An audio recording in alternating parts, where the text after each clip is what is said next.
Na Amazônia, existe uma lenda que os xamãs sussurram com reverência e medo. A lenda de um rio sagrado. Um rio que ferve, com um calor tão intenso que cozinha qualquer animal que caia em suas águas. Para a ciência, isso era um conto de fadas, um disparate. Um rio fervente? Impossível. Para ferver um rio daquele tamanho, você precisaria da energia colossal de um vulcão ativo. E não há vulcões na Amazônia. Fim da história. Mas o jovem geocientista Andrés Russo não conseguia esquecer a história que seu avô lhe contou. E enquanto seus professores e colegas riam dele, a obsessão crescia. E se a lenda fosse real? Desafiando toda a lógica científica, ele mergulhou em uma busca quase suicida pela selva. E o que ele encontrou não só era real, como era mais estranho, mais perigoso e mais maravilhoso do que qualquer lenda poderia descrever. Toda grande aventura começa com uma semente. Para Andrés Russo, um geocientista peruano fazendo seu doutorado nos Estados Unidos, a semente foi plantada na infância, por seu avô.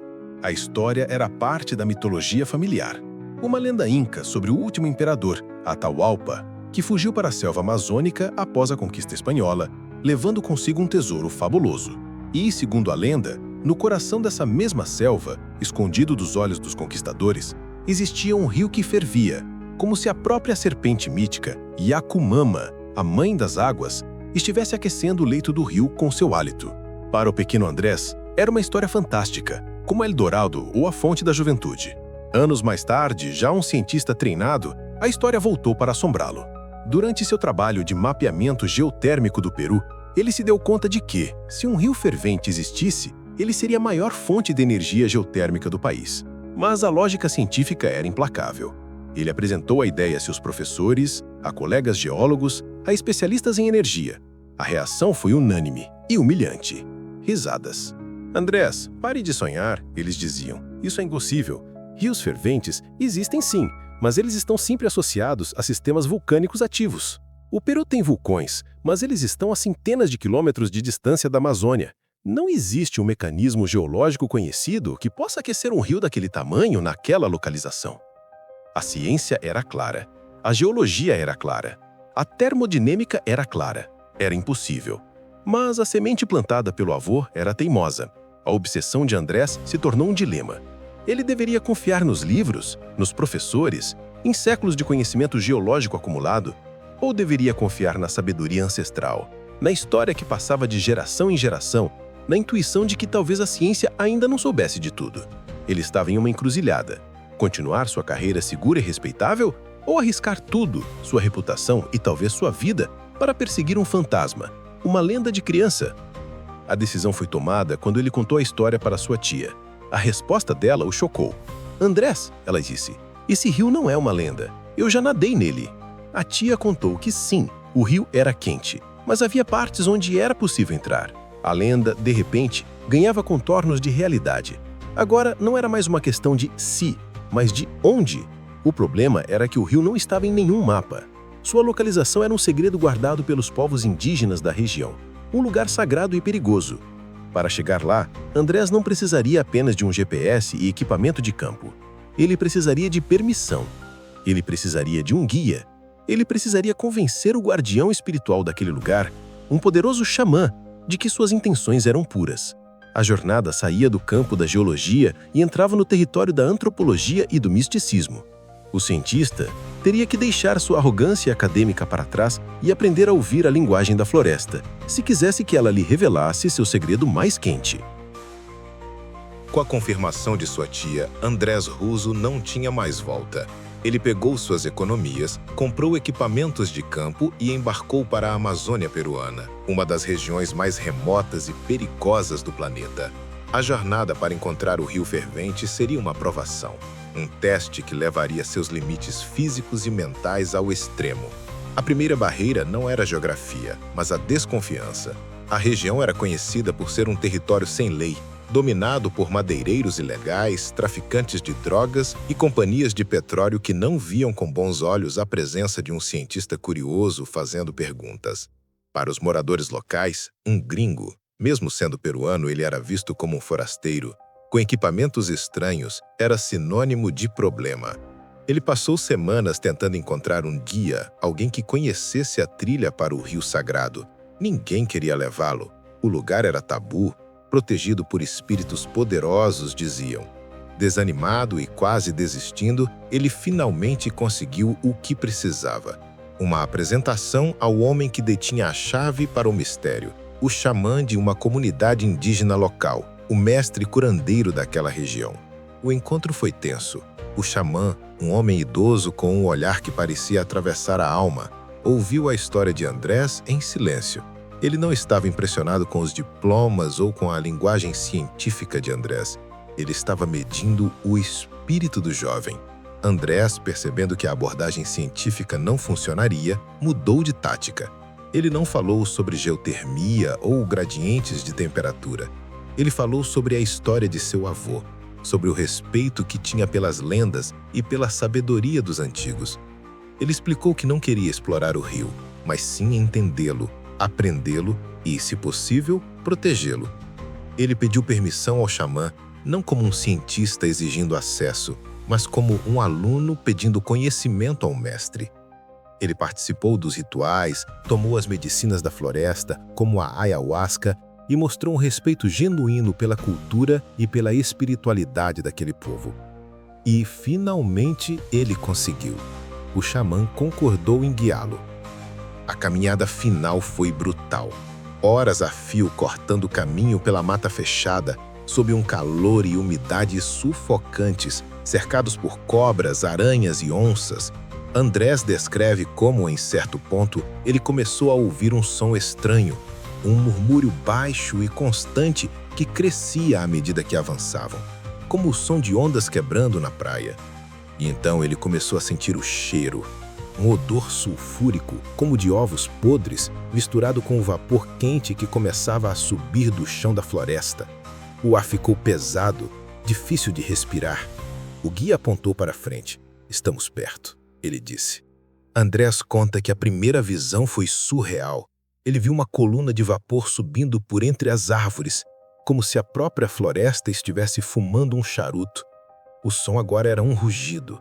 E quando ele finalmente abriu caminho pela última barreira de folhas, ele parou, paralisado. O que ele viu era impossível. Era a lenda, era a história de seu avô. Um rio com mais de 25 metros de largura, correndo com uma força incrível, e a água estava, de fato, fervendo. As margens estavam repletas de animais que haviam caído e sido cozidos instantaneamente. Pássaros, lagartos, macacos. A ciência estava errada. Os professores estavam errados. A lenda era real.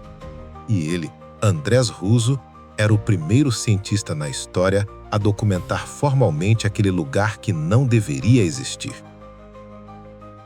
Estar diante do rio fervente foi uma experiência que quebrou a realidade de Andrés Russo. Como cientista, seu cérebro tentava processar os dados, mas seus sentidos estavam sobrecarregados por uma visão que contradizia tudo o que ele havia aprendido. A primeira coisa que ele fez foi pegar seu termômetro. O resultado foi assustador. A temperatura média da água era de 86 graus Celsius. Não estava exatamente no ponto de ebulição de 100 graus, mas era quente o suficiente para causar queimaduras de 3º grau em segundos e para cozinhar a maioria das criaturas vivas quase instantaneamente. Em alguns pontos, onde a água borbulhava com mais força, a temperatura chegava a passar dos 99 graus. Ele havia encontrado um rio que literalmente cozinhava em fogo baixo por mais de 6 quilômetros de extensão. O lugar era uma mistura bizarra de paraíso e inferno. As margens do rio eram de um verde exuberante, alimentadas pelo calor e pela umidade constantes. Mas o próprio rio era um corredor da morte. Andrés descreve cenas perturbadoras. Ele viu pequenos mamíferos, como tatus, tentando atravessar o rio, apenas para começar a cozinhar no meio do caminho e serem levados pela correnteza. Viu bandos de pássaros tentando beber água, escorregando e caindo por uma morte escaldante. O rio era um lembrete constante da fragilidade da vida diante do poder bruto da geologia. Era a natureza em seu estado mais criativo e, ao mesmo tempo, mais impiedoso. Mas o que mais fascinou Andrés como cientista foi o paradoxo da vida dentro da morte. Enquanto animais maiores morriam ao simples contato com a água, ele descobriu que o Rio Fervente era o lar de um ecossistema único e extremo. Ao analisar amostras da água e do lodo do fundo do rio, ele encontrou comunidades inteiras de micro-organismos extremófilos. Eram bactérias e arqueias que não apenas sobreviviam, mas prosperavam naquelas temperaturas infernais, se alimentando dos minerais e do enxofre dissolvidos na água. Eram formas de vida que pareciam saídas do início da história do nosso planeta, quando a Terra era uma bola de fogo e rocha vulcânica. O Rio Fervente não era apenas uma anomalia geológica, era uma cápsula do tempo biológica. A cada dia de estudo, o mistério só aumentava. Ele mapeou o rio, mediu seu fluxo, analisou a composição química da água. Ele descobriu que o rio começava frio, esquentava dramaticamente em um trecho específico e depois esfriava novamente ao se juntar a um rio maior. Era evidente que o calor vinha de baixo, das profundezas da Terra. Mas a grande pergunta permanecia: como? Sem um vulcão por perto para fornecer o magma, a fonte de calor era um enigma. A resposta não estava na superfície, estava quilômetros abaixo, em um sistema de faltas geológicas e artérias subterrâneas que ninguém jamais havia mapeado. Andrés começou a formular uma teoria.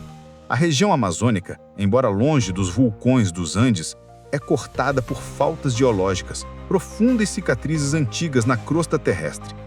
A hipótese dele era que a água da chuva, caindo nos Andes a centenas de quilômetros de distância, se infiltrava nessas faltas, viajando para o fundo da Terra, onde era superaquecida pelo gradiente geotérmico natural do nosso planeta. Quanto mais fundo, mais quente. Essa água superaquecida, sob imensa pressão, era então forçada a subir por outras fissuras, como se as faltas geológicas funcionassem como as artérias e veias do planeta. O Rio Fervente seria o resultado de uma dessas artérias se rompendo na superfície, um sangramento de água quente vindo diretamente do coração da Terra. Ele não era aquecido por um vulcão, ele era o próprio sangue quente da Terra. Era uma teoria brilhante, mas que precisava ser provada. E enquanto ele se aprofundava na ciência, uma ameaça muito mais imediata colocava em risco a existência do rio que ele havia acabado de encontrar. A descoberta de Andrés Russo não foi apenas um triunfo científico. Foi o início de uma nova e angustiante responsabilidade. Ao revelar o segredo do Rio Fervente para o mundo, ele também o expôs aos perigos do mundo. A mesma região que abrigava esta maravilha natural única era também uma fronteira de exploração econômica sem lei. A floresta ao redor do Rio Sagrado estava sendo sistematicamente destruída por madeireiros ilegais e fazendeiros que buscavam expandir suas pastagens. A cada dia, o som das motosserras se aproximava mais das margens fumegantes do rio. Andrés percebeu que a ameaça era dupla. O desmatamento em larga escala poderia alterar todo o delicado sistema hidrológico que alimentava o rio. Se as fontes de água que se infiltravam nas falhas geológicas fossem desviadas ou poluídas, o coração quente da Terra que bombeava a água fervente poderia simplesmente parar de bater. Além disso, a descoberta de um recurso geotérmico tão poderoso em uma área remota imediatamente atraiu a atenção de empresas de energia e do governo, que viam no rio não uma maravilha a ser preservada, mas uma fonte de eletricidade a ser explorada. A mesma força que tornava o rio especial era também a sua maior ameaça. A jornada de Andrés então se transformou.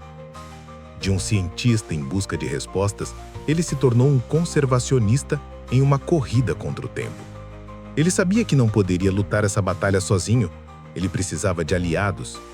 Ele voltou para o xamã e a comunidade indígena não mais como um estudante, mas como um parceiro. Ele compartilhou suas descobertas científicas e seus medos sobre o futuro do rio. Juntos, eles começaram a traçar um plano para proteger o local, combinando o conhecimento científico moderno com a sabedoria ancestral.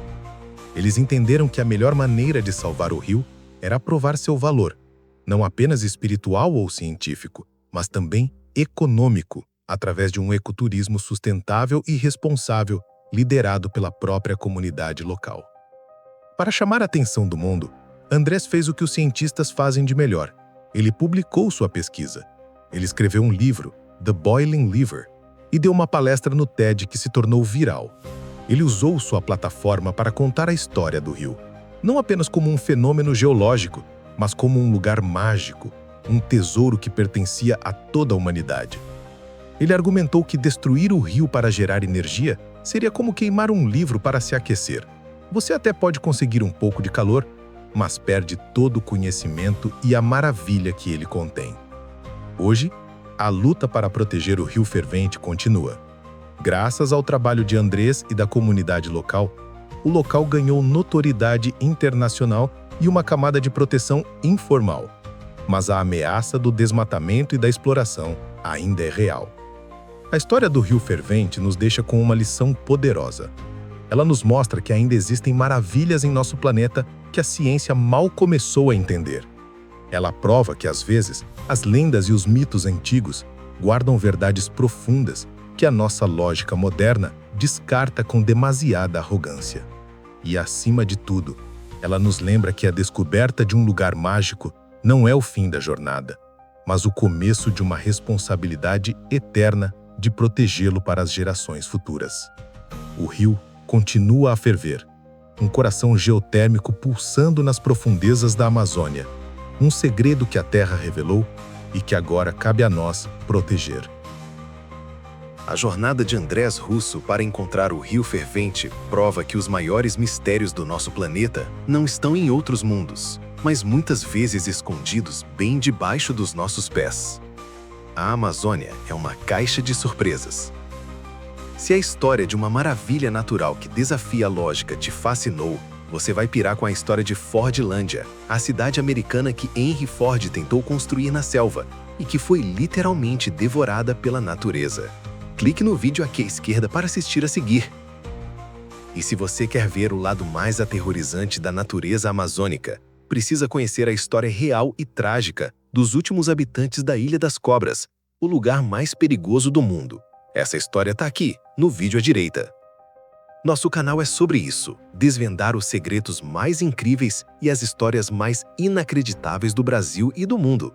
Se essa é a sua praia, a melhor forma de apoiar nossa expedição é se inscrevendo e ativando o sininho.